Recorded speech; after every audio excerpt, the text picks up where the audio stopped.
ಹೇಳ್ತಾರೆ. ಹೀಗೆ ಒಬ್ಬರು ಗಂಡ ಹೆಂಡತಿ ಇರ್ತಾರೆ. ಆ ಗಂಡ ಅಂದರೆ ಏನಪ್ಪ ಅಂತಂದ್ರೆ ಪರರ ಒಂದು ನೋವಿನಲ್ಲಿ ತಮ್ಮ ನೋವನ್ನು ಅವರು ಯಾವ ರೀತಿ ಕಳ್ಕೊಂಡಿರುವಂತಕ್ಕಂಥ ಒಂದು ದೃಷ್ಟಾಂತ ರೀ. ಅವರು ಇಬ್ಬರು ಪ್ರೀತಿ ಮಾಡಿ ಮದುವೆ ಮಾಡ್ಕೊಂಡಿದ್ರು, ಪ್ರೀತಿಸಿ ಮದುವೆ ಆಗಿದ್ದರು. ಅದು ಅವ್ರ ಮನೆಯೊಳಗೆ ಯಾರಿಗೂ ಇಷ್ಟ ಇರಲಿಲ್ಲ ರೀ. ಆ ಮನೆಯೊಳಗೆ ಇಷ್ಟ ಇರಲಿಲ್ಲ ಅಂತ ತಿಳ್ಕೊಂಡು ಅವ್ರು ಏನು ಮಾಡ್ತಾರಪ್ಪ ಅಂತಂದ್ರೆ ತಾವಿಬ್ಬರು ಗಂಡ ಹೆಂಡತಿ ಬೇರೆ ಮನೆ ಮಾಡಿಕೊಂಡು ಇರ್ತಿರ್ತಾರೆ ರೀ. ಇಂಥ ಒಂದು ಊರಿನಲ್ಲಿ ಅವ್ರು ಏನು ಮಾಡ್ತಾರಪ್ಪ ಅಂತಂದ್ರೆ ಬೇರೆ ಮನೆ ಮಾಡ್ಕೊಂಡು ಇರ್ತಿರ್ತಾರೆ.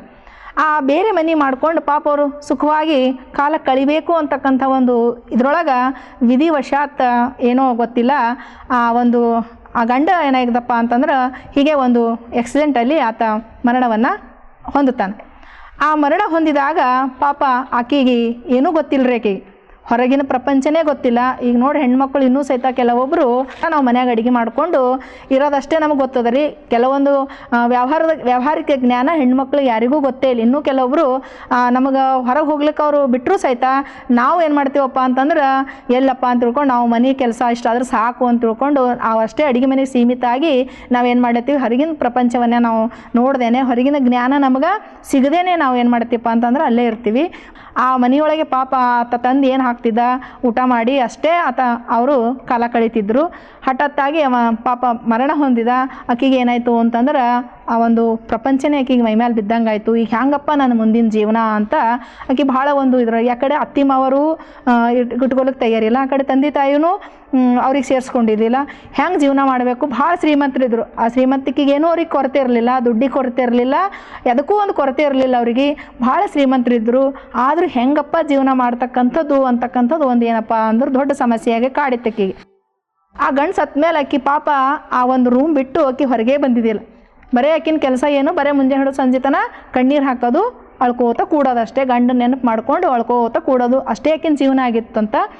ಹೀಗೆ ಒಂದು ದಿವಸ ಏನಾಗಿತ್ತಪ್ಪ ಅಂತಂದ್ರೆ ಅಳ್ಕೊಂತ ಕೂತಿವಳು ತಟ್ಟಿ ಮುಚ್ಕೊಂಡು ಮನೆ ಮುಂದೆ ಒಂದಿಬ್ಬರು ಹುಡುಗರು ಬಂದು ಏನೋ ಬೇಡ್ಲಾಗ ಬರ್ತಾರಲ್ಲ, ಬೇಡ್ದಂಗೆ ಆಯ್ತಂತ. ಅಮ್ಮ ಒಂದಿಷ್ಟು ಏನಾದ್ರಿದ್ರು ಕೊಡಿ ಅಂತ ಆ ಹುಡುಗರು ಬಂದು ಮನೆ ಮುಂದೆ ನಿಂತು ಬೇಡಿದ್ರಂತ. ಆಗ ಆಕೆ ಏನು ಮಾಡ್ತಾಳೆ, ಹೊರಗೆ ಬಂದು ನೋಡ್ತಾಳೆ. 2 ಮಕ್ಕಳು ಇರ್ತಾವಲ್ಲಿ. ಪಾಪ ಮಕ್ಕಳು ಭಾಳ ಎಷ್ಟೋ ದಿವಸ ಅವ್ರಿಗೆ ಮುಖ ನೋಡಿದಾರೆ, ಅವ್ರ ಬಟ್ಟೆ ನೋಡಿದಾರೆ. ಭಾಳ ಆಕೆಗೆ ಏನು ಅನ್ನಿಸ್ತಂತ, ಪಾಪ ಅನ್ನಿಸ್ತಂತ. ಎಷ್ಟು ದಿವಸ ಆಯಿತೋ ಏನೋ ಊಟ ಮಾಡಲಾರ್ದೇನೆ ಅವ್ರ ಕಣ್ಗಳು ಒಂಥರ ಕೃಷ್ಯವಾಗಿರ್ತಕ್ಕಂಥ ದೇಹ ನೋಡಿ ಆಕೆಗೆ ಒಂಥರ ಏನೋ ಒಂದು ಕಳ್ಳು ಚುರ್ರ ಆಕೆಗೆ ಕಳ್ಳು ಚುರ್ರ ಅಂದು ಆ ಮಕ್ಳಿಗೆ ಏನು ಮಾಡ್ತಾಳೆ, ಒಳಗೆ ಕರಿತಾಳೆ. ಒಳಗೆ ಕರೆದು ನೀವು ಯಾರಿದ್ರಿ ಏನಿದ್ರಿ ಅಂತ ವಿಚಾರ ಮಾಡ್ತಾಳೆ.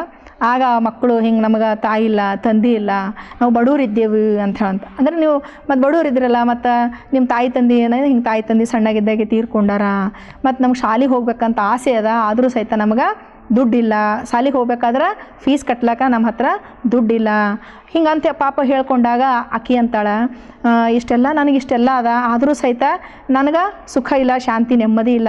ಈ ಮಕ್ಕಳ ಒಂದು ಇದರಿಂದ ಆದರೂ ನನಗೆ ಆದಿತ್ತು ಅಂತ ತಿಳ್ಕೊಂಡು ಆ ಮಕ್ಕಳಿಗೆ ಏನು ಮಾಡ್ತಾಳೆ, ಕಣ್ಣೀರು ಒರೆಸಿ ಅವಳಿಗೆ ಮನ್ಯಾಗ ಮಾಡಿರ್ತಕ್ಕಂಥ ಅಡುಗೆ ಏನು ಮಾಡ್ತಾಳೆ, ಉಣ್ಲಕ್ಕೆ ಕೊಡ್ತಾಳೆ. ಆ ಮಕ್ಕಳೆಲ್ಲ ಊಟ ಮಾಡ್ತಾವ. ಆ ಊಟ ಮಾಡಿದಂಥ ಮಕ್ಕಳು ಏನು ಮಾಡ್ತಾವಪ್ಪ ಅಂತಂದ್ರೆ ಸಂತೋಷವಾಗಿ ಅವು ಭಾಳ ಖುಷಿ ಆಯ್ತದ ಮಕ್ಕಳಿಗೆ. ಆ ಖುಷಿ ನೋಡಿ ಈ ತಾಯಿಗೂ ಏನಾಯ್ತದಂತ ಭಾಳ ಒಂದು ಆನಂದ, ಏನೋ ಇವತ್ತು ಎಂದೂ ಸಿಗದೇ ಇರತಕ್ಕಂಥ ಒಂದು ತೃಪ್ತಿ ನನ್ನ ಜೀವನದಾಗ ಇವತ್ತು ಸಿಕ್ತಂತ ತಿಳ್ಕೊಂಡು ಭಾಳ ಖುಷಿ ಪಡ್ತಾಳಂತಾಕಿ. ಆಗ ಆಕೆ ತಾಯಿ ಹೇಳ್ತಾಳಂತ ಮಕ್ಕಳಿಗೆ, ನೀವೆಲ್ಲೂ ಹೋಗಬೇಡ್ರಿ, ನಿಮ್ಮ ಒಂದು ಜವಾಬ್ದಾರಿ ನಾನು ವಹಿಸ್ಕೊಳ್ತೀನಿ ಅಂತ ತಿಳ್ಕೊಂಡು ಆಕೆ ಎಂದೂ ಆ ಗಂಡು ಸತ್ತ ಮೇಲೆ ಎಷ್ಟೋ ದಿವಸದಿಂದ ಆಕೆ ಹೊರಗೆ ಬಂದಿದ್ದಿಲ್ಲಂತ. ಅವತ್ತಿನ ದಿವಸ ಆ ಮಕ್ಕಳು ಕರ್ಕೊಂಡು ಆ ಶಾಲೆಗೆ ಸೇರಿಸಿ ಅವಳಿಗೆ ಬಟ್ಟೆ ಕೊಡಿಸ್ತಾಳೆ, ಅವರಿಗೆ ಪುಸ್ತಕಗಳನ್ನು ಕೊಡಿಸಿ ಏನು ಮಾಡ್ತಾಳೆ, ಅವು ತನ್ನ ಮಕ್ಕಳಂತೆ ಏನು ಮಾಡ್ತಾಳೆ ಅವರಿಗೆ ಜೋಪಾನ ಮಾಡಿ ಇಟ್ಕೋತಾಳಂತ. ಅಂದ್ರೆ ಪಾಪ ಆಕಿಂದ ಅವತ್ತಿನ ಹಿಡಿದು ಏನಾಯ್ತು ಅಂತ ಆ ಅಳು ನಿಲ್ಲಿಸಿ ಏನು ಮಾಡ್ತಾಳಂತ, ಅವತ್ತಿನ ದಿವಸಕ್ಕೆ ಒಂದು ನಿರ್ಧಾರ ಮಾಡ್ತಾಳಂತ. ಏನಪ್ಪ ಅಂತಂದ್ರೆ ಇವತ್ತಿನಿಂದ ಯಾರಾದರೂ ದುಃಖಿಗಳಿದ್ರೆ ಅವರ ಒಂದು ಸೇವೆ ಮಾಡ್ತಕ್ಕಂಥದ್ದು, ಅವರ ಒಂದು ಸೇವೆಯಲ್ಲಿ ನಾವು ಭಾಗಿಯಾಗ್ತಕ್ಕಂಥ ಒಂದು ಕೆಲಸ ಮಾಡಬೇಕು ಈಗ ಮುಂದೆ ಅಂತ ತಿಳ್ಕೊಂಡು ಆಕೆ ಏನು ಮಾಡ್ತಾಳಂತ, ಮುಂದಿನ ಜೀವನವನ್ನು ಆಕೆ ಅದೇ ರೀತಿಯಾಗಿ ಕಳೀತಾಳಂತ. ಆವಾಗ ಆಕೆ ಅಂದ್ರೆ ನೋಡ್ರಿ, ನಾವು ಒಳ್ಳೆಯ ಒಂದು ಕೆಲಸದಲ್ಲಿ ನಾವು ಇದ್ದೇವೆ ಅಂತಂದ್ರೆ ನಮ್ಮ ದುಃಖನೂ ನಮಗೆ ಕಾಣಿಸಂಗಿಲ್ಲ ಅಂತ.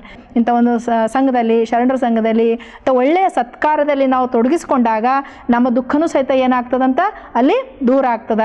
ಈ ರೀತಿಯಾಗಿ ನಾವು ಬಂದೀವಿ ಅಂತಂದ್ರೆ ಇಲ್ಲಿ ಏನನ್ನಾದರೂ ಸಾಧಿಸ್ಲಿಕ್ಕೆ ಬಂದೀವಿ ಅಂತ ಹೇಳ್ತಾರೆ ಅಣ್ಣನವರು. ಮರ್ತ್ಯಲೋಕವೆಂಬುದು ಕರ್ತಾರನ ಕಮ್ಮಟ ಅಂತ ಹೇಳ್ತಾರೆ. ಅಂದ್ರೆ ಇಲ್ಲಿ ನಾವು ಬಂದೀವಿ ಅಂದ್ರೆ ಸುಮ್ಮನೆ ಬಂದಿಲ್ಲ, ಒಂದೇನೋ ಉದ್ದೇಶ ಇಟ್ಕೊಂಡು ಇಲ್ಲಿ ನಮ್ಗೆ ಕಳ್ಸ್ಯಾನ. ಆ ಉದ್ದೇಶಕ್ಕಾಗಿ ನಾವು ಬಂದೀವಿ. ಆ ಉದ್ದೇಶವನ್ನು ನಾವೇನು ಮಾಡಬೇಕಿಲ್ಲಿ ಈಡೇರಿಸ್ಕೊಳ್ಬೇಕಾಗ್ತದ. ಈಡೇರಿಸ್ಕೊಳ್ಬೇಕಾದ್ರೆ ಏನು ಮಾಡಬೇಕು? ತಪಸ್ ಮಾಡಬೇಕು, ಸಾಧನೆ ಮಾಡಬೇಕು ಅಂತಂದ್ರೆ ಏನೇನಾದರೂ ಸುಮ್ಮನೆ ನಮಗಾಗಿ ನಾವು ಬಡದಾಡ್ದೇನೆ ಇತರರಿಗಾಗಿಯೂ ಒಂದಿಷ್ಟು ನಮ್ಮ ಜೀವನದ ಸ್ವಲ್ಪ ಒಂದು ಸಮಯವನ್ನು ನಾವೇನು ಮಾಡಬೇಕು ಇಲ್ಲಿ ಖರ್ಚು ಮಾಡಬೇಕಾಗ್ಯದ. ಅಂದಾಗ ಮಾತ್ರ ಏನಾಗ್ತದ, ಒಂದು ಜೀವನಕ್ಕೆ ಒಂದು ಅರ್ಥ ಇರ್ತದ ಅಂತ ಹೇಳ್ತಾರೆ. ಈ ರೀತಿಯಾಗಿ ಇಲ್ಲಿ ಬಂದು ಇದೊಂದು ಸಾಧನಾ ರಂಗ, ತಪೋಭೂಮಿ ಅಂತ ಹೇಳ್ತಾರೆ. ಇಲ್ಲಿ ತಪೋಭೂಮಿ, ಸಾಧನಾ ರಂಗ. ಇಲ್ಲಿ ಸಾಧಿಸ್ಲಿಕ್ಕೆ ಬಂದೀವಿ, ನಾವೆಲ್ಲರೂ ಸಾಧಿಸ್ಲಿಕ್ಕೆ ಬಂದೀವಿ, ಮನುಷ್ಯರಾಗಿ ಬಂದೀವಿ. ಮಾನವತ್ವವನ್ನು ಪಡಿಬೇಕಾಗ್ಯದ. ಆ ಒಂದು ಶಿವತತ್ವವನ್ನು ನಾವು ಇಲ್ಲಿ ಪಡಿಬೇಕಾಗ್ಯದ. ಶಿವತತ್ವದ ಕಡೆಗೆ ನಾವೇನು ಮಾಡಬೇಕಾಗ್ಯದ? ಹೆಜ್ಜೆ ಇಡಬೇಕಾಗ್ಯದ. ಹೆಜ್ಜೆ ಇಡಬೇಕಾಗಿತ್ತು ಅಂತಂದ್ರೆ ಇಂಥವೆಲ್ಲ ಸತ್ಕಾರ್ಯದಲ್ಲಿ ಪಥದತ್ತ ನಾವೇನು ಮಾಡಬೇಕು? ಹೆಜ್ಜೆ ಇಡಬೇಕಾಗ್ಯದ. ಅಂದಾಗ ಮಾತ್ರ ಏನಾಗ್ತದಪ್ಪ ಅಂತಂದ್ರೆ ನಾವು ಇಲ್ಲಿ ಲೇಸ್ ಎನಿಸಿಕೊಂಡು ಬದುಕಲಿಕ್ಕೆ ಸಾಧ್ಯ ಅದ ರೀ. ಸುಮ್ಮನೆ ಲೇಸ್ ಎನಿಸಿಕೊಂಡು ನಾವು ಎಷ್ಟೋ ದಿವಸ ನಾವು ಸುಮ್ಮನೆ ಬದುಕಿದ್ರೆ ಅದಕ್ಕೇನೂ ಅರ್ಥ ಆಗಿಲ್ಲ. ಲೇಸ್ ಎನಿಸ್ಕೊಂಡು ಒಂದಿನ ಬದುಕಿದ್ರು ಭೀ ನಮ್ಮ ಜೀವನ ಸಾರ್ಥಕ ಆಗ್ತದ. ಅಂಥ ಬದುಕೇನು ಮಾಡಬೇಕು? ನಾವಿಲ್ಲಿ ಬದುಕಬೇಕಾಗ್ಯದ್ರಿ.